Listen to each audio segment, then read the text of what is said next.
even the international communities they are aware of this, which they have approved of. The many treaties, charters, and articles that Nigeria is have stated that self-determination is very, very important. It's a right. It's a right. So, and you cannot force an unwilling tribe on a willing nation. It is not possible. Therefore, let the referendum be made general. As you can see, even we have the Ijaws that have joined, the Calabars have joined, and the other major tribes in Nigeria. They've joined the same suit. Let it be general, not for the Igbos only. Thank you.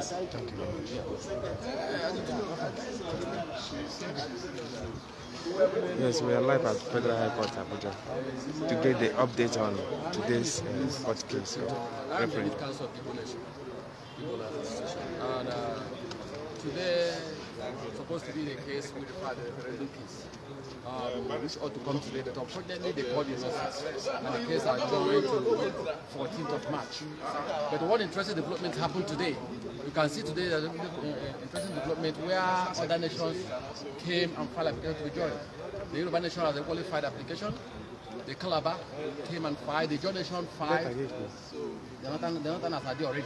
So you can see that the Nigerians are coming together, asking for filing for one thing, that they want a referendum. All of you can know what happened yesterday. Yesterday was the trial of Nnamdi Kanu, and what was the nitty-gritty of his case. He was asking for referendum. And today, you can see the whole nation coming together, asking for the same thing, which is referendum. That shows that the Nigerian nation are not in the peace. They want to negotiate. They want to negotiate the unity of this country, to determine whether the unity of this country can stand or not. And I've said it before, and I forgot to say it, that the referendum does not automatically mean that it must go one way. It can go either ways. If the major tribes in Nigeria, that is the Yoruba, the Hausa, the Igbo, even the Efik, all of them are here now, asking for one thing. If they have come together and decided they want to be one part of all the United Nigeria, a great Nigeria, and where they decide so and vote and want to be Nigeria, then that will bring peace, unity, and then equality. Where no tribe is subjected to the other tribe, where we have all the whole tribes as first-class citizens, no second-class citizens, no third-class in Nigerian empire, in Nigerian business, in Nigerian enterprise. So that's what we are saying. And then, but if they decide another way, that they want to part their ways, they will part in peace. If the Igbos decide that they want to have a country called Biafra, they will go and have their country called Biafra. And it will bring, if they decide, if the Yoruba decide, they will go. And that will bring peace in the sub-region, African sub-region. But if there is peace in Nigeria, it will bring stability, progress, and prosperity to the people of Nigeria. And this suit is capable of doing that. I've said it before. This suit is, and I don't know why this person I asked before. We are not, the country should not be afraid of referendum. The federal government should not be afraid of referendum. It will, instead of bringing disaster, it will bring peace. All of you see what is happening in this country. We don't have the desired peace. This case is capable of bringing that peace that is eluding this country. And we believe that when the court sits and listening to all the whole major tribes in Nigeria asking for one thing, the court, I believe, by the grace of God, will do justice to the request we have put forward for this court. Thank you, and God bless you. In addition, I am the secretary of the Igbo lawyers. With my credence to what my learned colleague said, we are representing the Igbo lawyers on behalf of the Igbo nation. One thing about this suit is that Nigeria is experiencing, for the first time, wherein we are initiating a means of either parting or staying together through the legal means. Other times, what we are hearing is agitations leading to criminality, leading to accusations and terrorism, as it may be. But today, you can see that nobody is fighting. The Yorubas are here, the Ijaws are here, the Calabars are here. Even the National Assembly, they are represented, they are here. They have filed their suit and we exchange our applications. So what we are saying is that this is a novelty to Nigerians, which every other nation, every other tribe should emulate. Because if, like I said before, that we file an application, our application before the court has not been joined, but we file an application that the Igbos should be joined to determine their fate. Until we are joined, we will now tell the court, we will now tell the world what we have in mind. We cannot, whether people are talking about referendum, whether people are talking about self-determination, every other thing, as far as the Igbos we are concerned, we are not yet party to the suit. All we are saying is that our application is ripe for hearing. If we are joined as parties to the suit, we will not tell the world what we want. And I believe that is what other tribes, what they are asking for. Let them be joined in the suit. If they are joined in the suit, then we will determine our fate. We may, at the long run, we decide to maybe cohabit. One or two tribes cohabit to stay together, or to stay independently, or even to remain in one nation. That is the situation. So what we are saying is that, looking at what happened yesterday, I'm using the case of Mazen Nandekalo. It appears that Mazen Nandekalo lead the sacrifice. Meaning that other people, other tribes, they have that in their mind, but they want to come to the legal means. So we are happy. Thank you so much.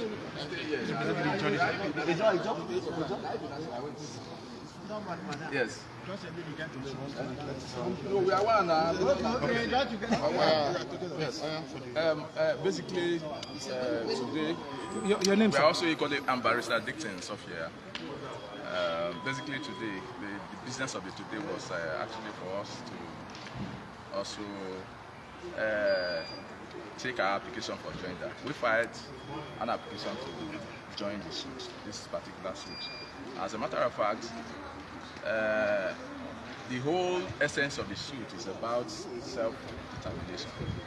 Certain human rights activists from the northern part of the nation actually filed the suit calling on the National Assembly whether they have the power based on Section 4 of the 1999 Constitution of the Federal Republic of Nigeria and Section 1, 2, 3, 21 of the African Charter on Human and People's Enforcement and Ratification Act 2004, whether the National Assembly can actually create a legal framework where the opportunity will be given to people to call a referendum to actually, particularly the southeastern part of the nation, to actually determine or decide, deliberate on their bid for self-determination. That's number one question.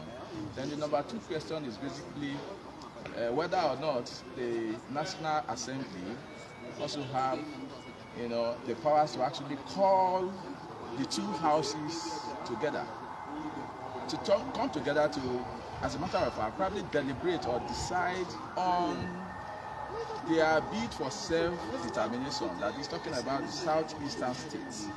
And also whether the National Assembly is under any legal obligation to provide a legal framework that will allow the southeastern parts to actually deliberate and call for self-determination, thereby giving them the opportunity to perhaps move away from the geographical entity called Nigeria, upon the grounds that it is a forced marriage and it appears this marriage is not working.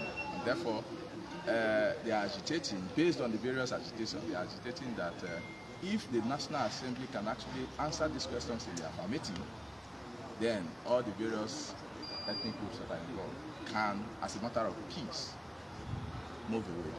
It's not about, arms, carrying. It's about the courts coming to actually interpret these sections of the Constitution and the African Charter on Human and People's Enforcement Ratification Act 2004.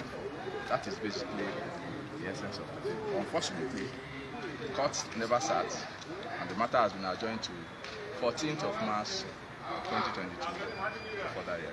Thank you. Yes, I'm representing the Joint National Congress from the Niger Delta, the Joint National Congress, which is a registered, organization or association. And your name again, sir? The CAC, Barrister Dixon Sophia, Esquire, for the Joint National Congress from the Niger Delta. Representing the outcome.